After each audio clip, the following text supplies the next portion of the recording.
Hello, howdy, everybody. Sam Goodman from the Hop Nerd LLC and the Hop Nerd Podcast. Today, I wanted to talk to you a little bit about 10 ideas to make safety suck less. A book that I recently released, and these 10 ideas are ideas that help us to operationalize human and organizational performance within our companies. They're built upon the 5 principles of human and organizational performance and the tenets of safety differently. And from my experience as a safety consultant and HOP practitioner, bringing these things to life within organizations, these are 10 really important kind of actionable statements that help us make this stuff work in the real world. Let's jump right in to number 1, which is start from a place of trust rather than from a place of distrust. So many of our organizational systems, if not all of them, are built up on the assumption of not trusting our employees. We go out, we seek out the best and the brightest. We put them through all kinds of pre-employment screening, testing, everything. We poke, we prod, we draw blood. We put them through psych evaluation, skills assessments, personality tests, and on and on and on. And then we throw them into our organizations and we say, we don't trust you. We put in all these mechanisms of control and surveillance and pain and punishment and blame for not following all these mechanisms of pain, punishment, surveillance, etc. And then we go down this path of trying to beat our employees into submission. Trust must become the organization's neutral position. We have to embrace and lean into trusting our fellow human beings if we really desire learning and betterment within our organizations. Number 2, do things with people. We have a really bad habit within our companies of trying to do things to people because we really know what's best for them. They might not know what's best for them. They're too no. They don't know what's best for them. We need to do this stuff to them because we smart up through the organization. We know we need to do it to you, whether you like it or not. And we know how that kind of works out. It ends up with wildly ineffective process, programs, etc., tools, whatever, everything kind of sort of sucks because we're not leaning into the people that, get stuff done, listening to them. We just kind of do stuff to them. And it just makes stuff bad all the way around. We need to stop trying to tell people what to do, and we need to focus on asking them what they need. Doing things with people is a deliberate act. We need to lean into employee involvement and allowing folks to micro experiment and listening and helping them kind of figure stuff out. Number 3, learn deliberately and often from those that GSD. How does your organization currently approach learning? This kind of ties into doing stuff to people, right? If we're going to try to move past doing stuff to people, we need to learn from those that actually get stuff done and do things with them. Give them the tools that they need based up on the operational intelligence that we gain. Use learning teams and learning explorations. Pay close attention to normal work and seek to tap into lived reality, right? And with this kind of learning team and learning exploration and kind of listening to stuff, be cautious not to create too much structure or rigidity around that process. That's some of the biggest missteps that I see as folks go down this kind of HOP journey, down this path, is they take a really great kind of organic and chaotic, and I mean that in the best sense of the word, chaotic process, and they try to turn it into like the old school normal way we do safety stuff, like a 47-page procedure on how to do learning teams, and thou shalt do them exactly like this forever and always. So again, don't be afraid to get started with this stuff. Start small, experiment, and then go big. Number 4, pain points are starting points. So do you currently invest time into seeking out, discovering, learning more about the pain points that your employees face? What's the normal reaction when pain points are brought up by employees? So pain is a signal that something's wrong, that something's not working, that there's a high likelihood of greater trouble on the horizon. So pain points are often organizationally induced sources of annoyance, pain, suffering, frustration for those trying to get work done. Learning explorations, learning teams, that's a great way to learn about the existence of or more about pain points, these pain points that employees face during everyday normal work. Number 5, become obsessed with the things that actually matter. What is your organization currently obsessed with relating to safety, quality, environmental health? How do you prioritize? Do you prioritize any of these efforts, or do you go down that path of like everything in safety, everything in health, everything in quality, everything environmental, super duper duper duper duper duper, duper important, and we just do it all, like go ham on all of it? That never works out, right? We have zero prioritization. When we do not prioritize the stuff that actually matters, everything becomes kind of less valuable. In our work worlds, we become fixated on the appearance of safety, like the poster, the stand down, the stuff that we can visibly see and touch. We've constructed this belief that the more that safety stuff that we see, the more of the safety stuff that we do, the more safety things that we pursue, the better we get at doing safety. But doing more safety things just randomly does not help us to stop killing and maiming our employees. Focus has to be placed back on the stuff that's super duper important, like the most important of the most important stuff, our critical risks, the shit that kills us, right? The shit that kills us. And nothing guards against these kind of critical risks like the shit that kills us, quite like robust and error tolerant control. So rather than focusing on everything, we have to become obsessed with the things that actually matter, the things that actually kill or maim our employees. Number 6, more tools, less rules. So how do you view rules? A lot of organizations go down this path of thinking that like something bad happens, we write a rule, boom, that bad thing can't happen anymore. But here's a big shock for you. Rules don't actually do a lot. Scary, right? Like rules don't stop people from getting killed. Like life-saving rules is just a myth, right? It's just words on a sheet of paper. Words on a sheet of paper have never physically stopped someone from dying, like ever. So again, think about the value here of actual rules within our organization, especially when we get on this path of like zero tolerance, super duper special safety rules. We take some of the most critical areas, the shit that kills and maims our employees, and we create zero tolerance policies around any form of deviation, violation around those things, any bend, any adapting, any of that stuff. We create the zero tolerance policy. And then we really think and we really expect that people are going to tell us when they deviate. We're saying that if you deviate in any way, shape, or form around these super duper critical special special rules, then we're gonna fire you. I'm not gonna tell you anything if I have any problems. So we're just creating silence around the things that actually kills our employees. Seems kind of sort of dumb.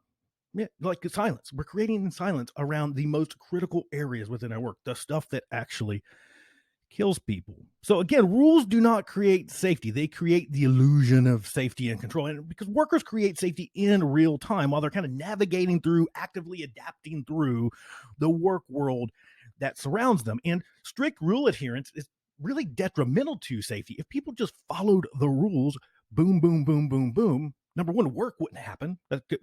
Malicious compliance, right? Work would stop. Nothing would get done.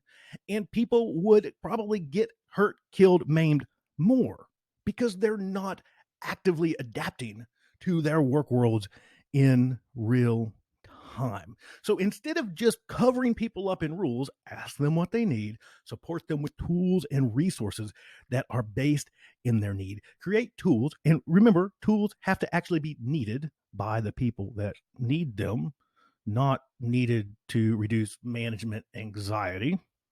Right? So they need to be required by the people that are doing work. Tools are supposed to actually help us accomplish work, not slow down, not harm, not all this kind of stuff. That's just another rule with a different name. And they need to be created with the people that need them. Number 7, stop trying to comply or punish your way to excellence.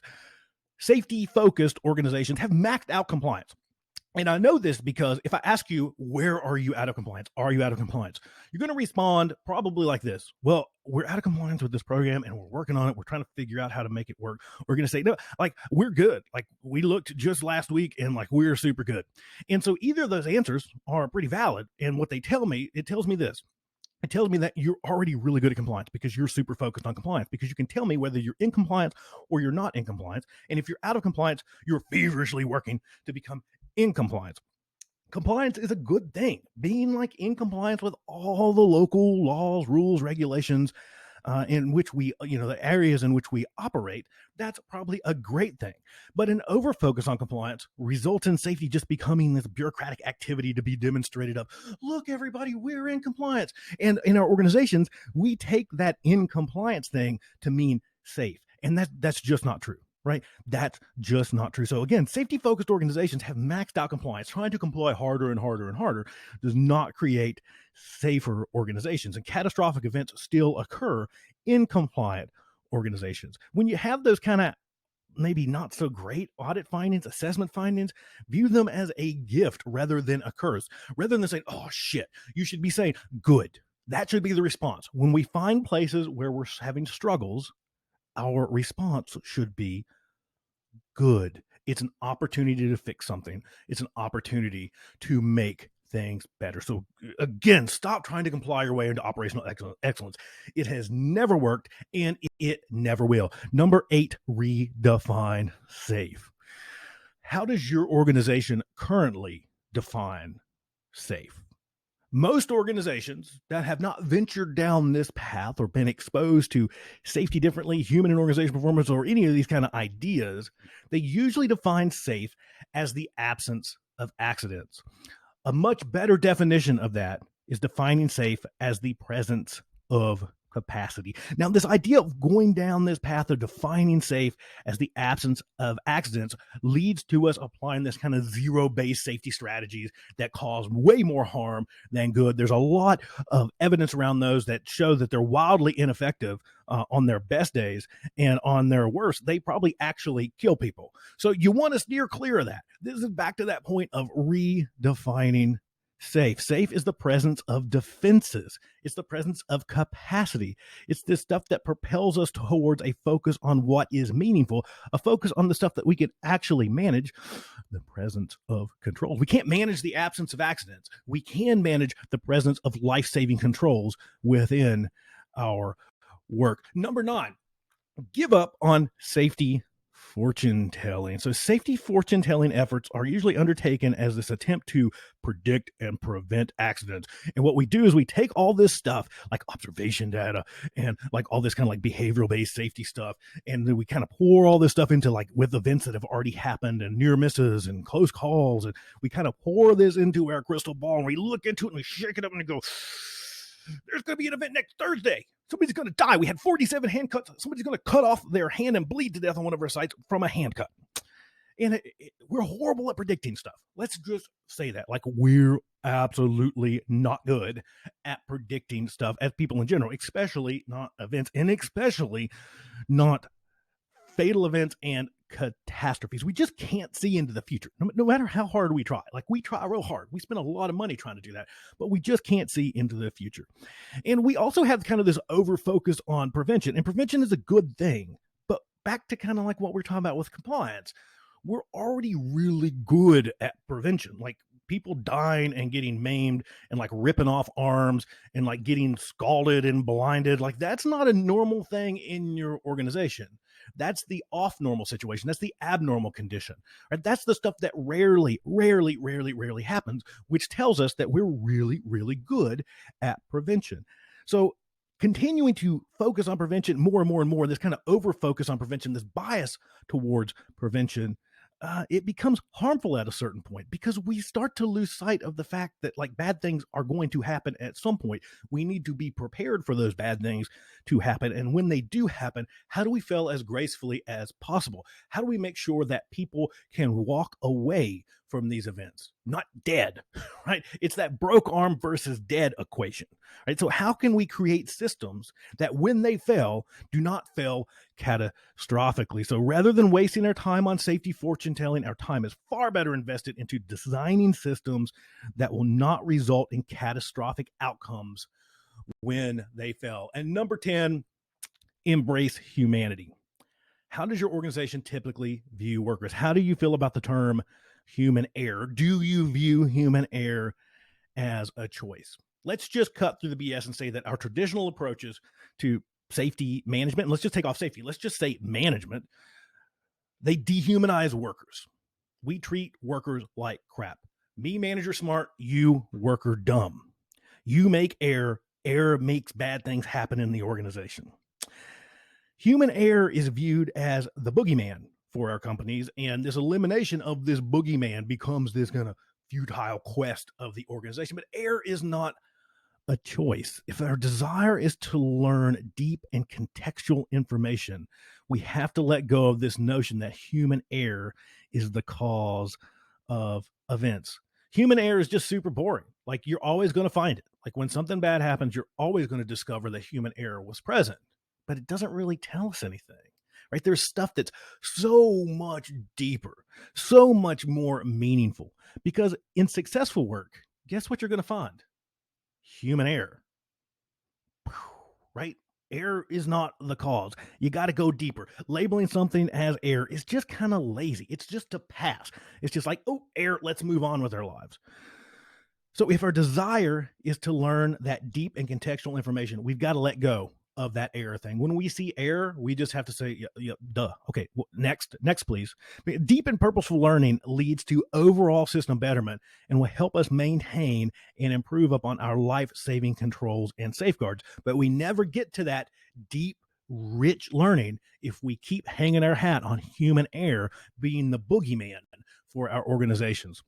That was the 10 ideas, kind of in a quick nutshell. Well, maybe not so quick. I went as fast as I could. How about that? I have some books on this stuff. 10 ideas to make safety suck less. If you want to learn deeper, more valuable information about the 10 ideas in not however many minutes this was, I've got that book over on Amazon, several other books as well. And if you want to focus on doing safety a little differently, if you want to bring human and organizational performance to life within your organization, over at the Hopnerd LLC, I specialize in bringing human and organizational performance to life, taking these HOP principles and these tenets of safety differently and operationalizing, there we go, I get words out, operationalizing them through these 10 ideas within your organization. We believe that human and organizational performance is a fundamental shift in how we view people.